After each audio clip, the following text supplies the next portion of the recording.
নমস্কার বন্ধুরা, আমি ছোট রান্নাঘরে সকলকে জানাই স্বাগত। আজ চলে এসেছি সন্ধ্যেবেলার একটা মুখরোচক দারুণ স্বাদের রেসিপি নিয়ে। আজ বানাবো মাছের চপ বা ফিশ চপ, যাই বলুন। নিয়েছি মাছের চপ বানানোর জন্য পাঁচ টুকরো মাছ, কাতলা মাছের, এগুলো দাগা আছে। আর যা যা লাগবে, কিছুটা পরিমাণ আদা রসুন, বড় সাইজের দুটো পেঁয়াজ, আর এখানে কিছুটা কাঁচা লঙ্কা কুচিয়ে নিয়েছি। আগেই মাছগুলো আমি সিদ্ধ করতে দিয়ে দেবো।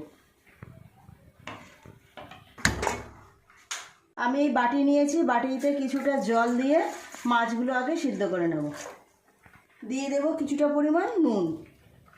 মাছগুলো মিনিট 5 সময় নিয়ে ভালো করে আগে সেদ্ধ করে নেব। খুব বেশি সেদ্ধ করব না, অল্প বেশ নরম নরমভাবে সেদ্ধ হবে, তখনই নামিয়ে নেব।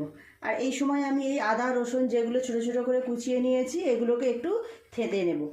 এই রকম মাছের চপেতে একটু আদা রসুনগুলো একটু কুচিয়ে দিলে বা থেতো করে দিলেই ভালো হবে। একদম পেস্ট করে দিলে টেস্টটা অতটা ভালো লাগবে না। আর এই চপগুলো খাবার সময় এই রকম ছোটো ছোটো টুকরোগুলো গালে পড়লে বেশি ভালো লাগবে। মিনিট 5 সময় নিয়ে মাছগুলোকে সেদ্ধ করে নিয়েছি। এবার নামিয়ে জল ঝরিয়ে তুলে নেব। জল থেকে তুলে মাছগুলোকে ঠান্ডা করতে দিয়ে দেব। ঠান্ডা হয়ে গেলে সুন্দর করে মাছগুলো থেকে কাঁটাগুলোকে ছাড়িয়ে নেব। এই রকম মাছের চপ যে কোনো বয়সের মানুষেরই খুব পছন্দ, বাচ্চা কি বড় কি সবাইরই খুব ভালো লাগে। সন্ধেবেলা আমরা বাইরে বেরোলেই দেখবেন এই রকম ধরনের খাবারগুলো খাওয়ার জন্য খুব মন টানে। তো এই রকম খাবার যদি বাড়িতেই বানিয়ে নেওয়া যায় ভালোই হয়। মাছগুলো একটু ঠান্ডা করে তারপর কাঁটাগুলো ছাড়িয়ে নেব। একটু ভেঙে ভেঙে দেব মাছগুলো, তাহলে খুব তাড়াতাড়ি ঠান্ডাও হয়ে যাবে।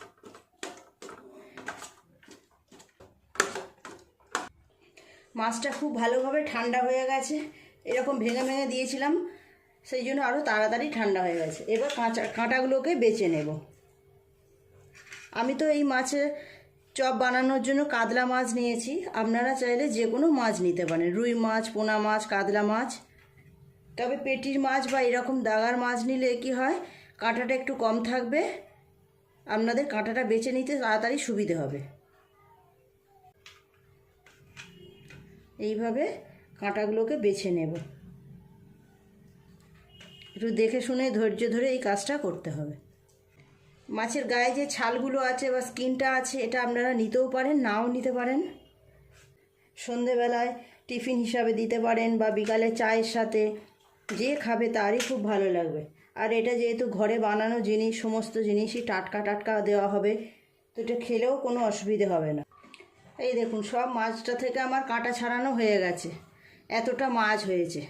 এবার মাছগুলো আমি খুব ভালোভাবে জলগুলোকে একটু চেপে চেপে বের করে দেব। এইভাবে একটু মাছ নিয়ে এইভাবে বাটির উপরে ধরে, কতটা জল বেরোচ্ছে দেখুন। মাছের গায়ে একদম জল থাকলে হবে না। এইভাবে ভালো করে মাছগুলোকে জল ঝরিয়ে নেব চেপে চেপে। মাছটা যত শুকনো হবে পুরটা বানাতে তত সুবিধে হবে।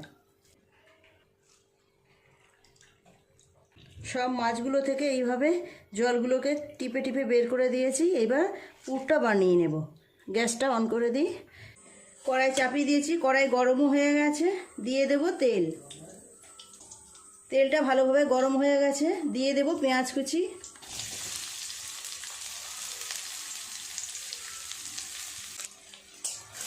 পেঁয়াজটা ভালোভাবে নাড়াচাড়া করে ভাজা করে নেব। এর উপরে দিয়ে দেব আদা রসুনের থেতো করা, রসুন আর আদা রসুন আর পেঁয়াজ খুব ভালো করে একটু সময় নিয়ে এইভাবে নেড়ে নেড়ে ভাজা করে নেব। পেঁয়াজ আদা রসুন খুব ভালোভাবে ভাজা হয়ে গেছে। এক এক করে এর উপরে দিয়ে দেব গুঁড়ো মশলা। দিয়ে দেব লঙ্কা গুঁড়ো 1 চামচের একটু কম।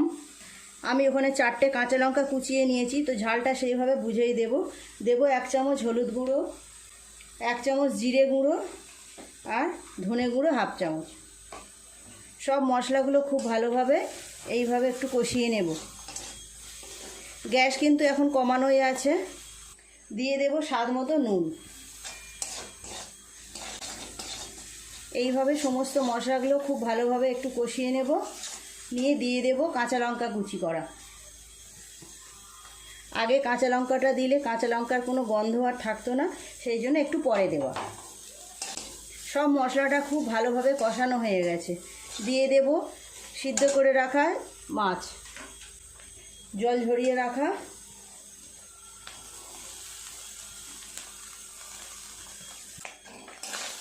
মাছের সাথে সমস্ত মশলাগুলো খুব ভালোভাবে একটু সময় নিয়ে কষিয়ে নেব। এইভাবে নেড়ে নেড়ে মিশিয়ে নেব।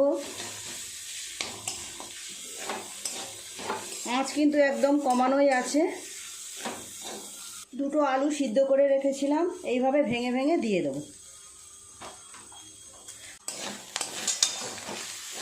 আলু মাছ সব মশলা এইভাবে সুন্দর করে একটু ঘেঁটে ঘেঁটে নেড়ে নেড়ে ভাজা করে নিতে হবে।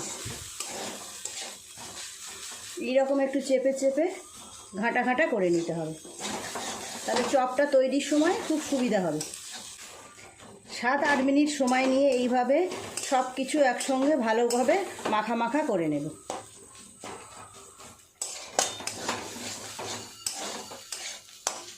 এই পুরটা যত ভালো হবে মাছের চপটা তত খেতে ভালো লাগবে। পুরটা তৈরি হয়ে গেছে। দিয়ে দেবো ওপর থেকে একটু ভাজা মশলা। আমি একটু বাড়িতে ভাজা মশলা করে রেখেছি। এর মধ্যে আছে দারচিনি, লবঙ্গ, এলাচ, অল্প একটু জিরে, অল্প একটু ধনে, সব সুন্দর করে শুকনো খোলায় ভেজে আর গুঁড়ো করে নিয়েছি। এই মশলাটা দিলে চপের সেন্টটা আরও সুন্দর হবে, স্বাদও হয়ে যাবে একদম দ্বিগুণ। পুরটা তৈরি হয়ে গেছে। আমি একটা থালার মধ্যে ঢেলে ঠান্ডা করতে দেব।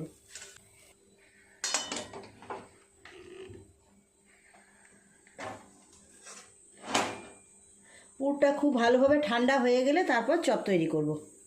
মাছের পুরটা খুব ভালোভাবে ঠান্ডা হয়ে গেছে।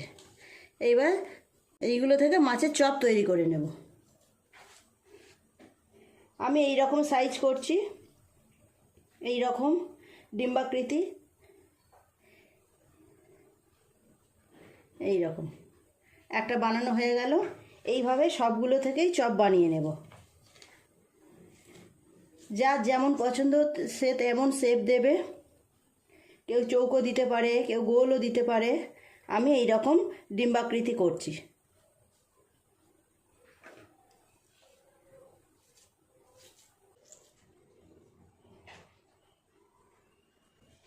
এই রকম দেখতে দেখতে 3টে তৈরি হয়ে গেল। বাকিগুলো এইভাবে তৈরি করে নেব। সব চপগুলোই আমার তৈরি করা হয়ে গেল। এই দেখুন এতগুলো হয়েছে।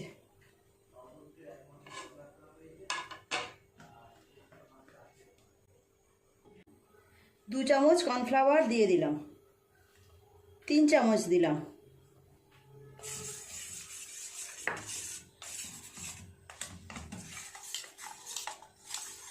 ভালো করে গুলিয়ে নেব। আর এখানে নিয়েছি ব্রেডক্রাম্ব।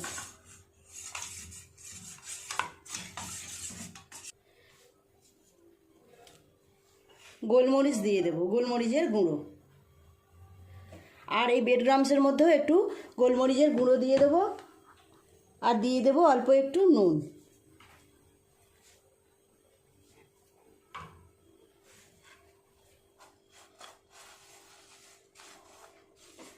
আমি তো কর্নফ্লাওয়ারের গোলায় ডোবাবো, আপনারা চাইলে ডিমের গোলা করেও তার মধ্যে ডোবাতে পারেন।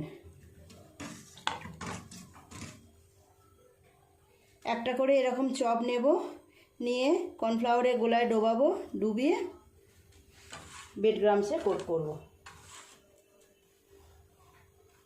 আমি 2বার করে কোট করব। একবার হয়ে গেল, আবার আর একবার নেব, নিয়ে এর মধ্যে দিয়ে আবার ব্রেডক্রাম্বসে ডোবাবো।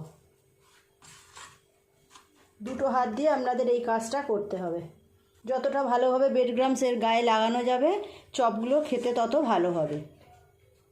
তৈরি হয়ে গেল একটা। আরও একটা নিয়ে নিলাম, ব্রেডক্রাম্বসে দিয়ে দিলাম।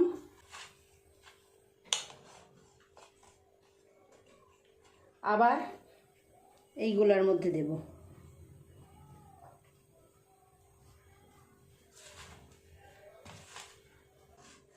যতটা ভালো করে চপের গায়ে এরকম ব্রেডক্রাম্বস লাগানো যাবে ভাজার পরে এগুলো তত বেশি ক্রিস্পি হবে। তৈরি হয়ে গেল দুটো চপ। বাকিগুলো এইরকমভাবেই তৈরি করে নেব।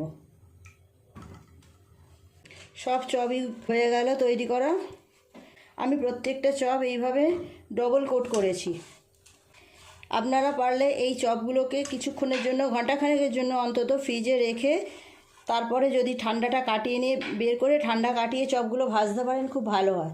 কিন্তু আমার এখন সময় নেই হাতে, তাই আর ফ্রিজে রাখলাম না। তবে ফ্রিজে রাখলে খুব সুন্দর সেট হয়ে যায়। এই রকম ধরনের যে কোনো চপ কাটলেট একটু ফ্রিজে রেখে দিলে খুব সুন্দর সেট হয়ে যায়। এবার ভেজে নেব। কড়ায় তেল চাপিয়ে দেব। তেল গরম হলে এক এক করে সব ভাজা করে নেব। কড়াই চাপিয়ে দিয়েছি, তেল দিয়ে দেব। চপগুলো ভেজে নেব তেল গরম হলে।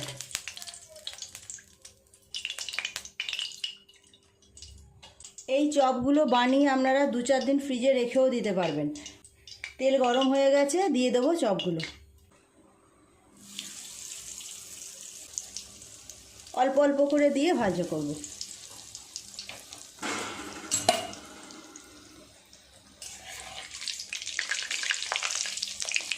গ্যাসটা খুব জোরে রাখা যাবে না, মিডিয়ামে রেখে আস্তে আস্তে ভাজা করতে হবে।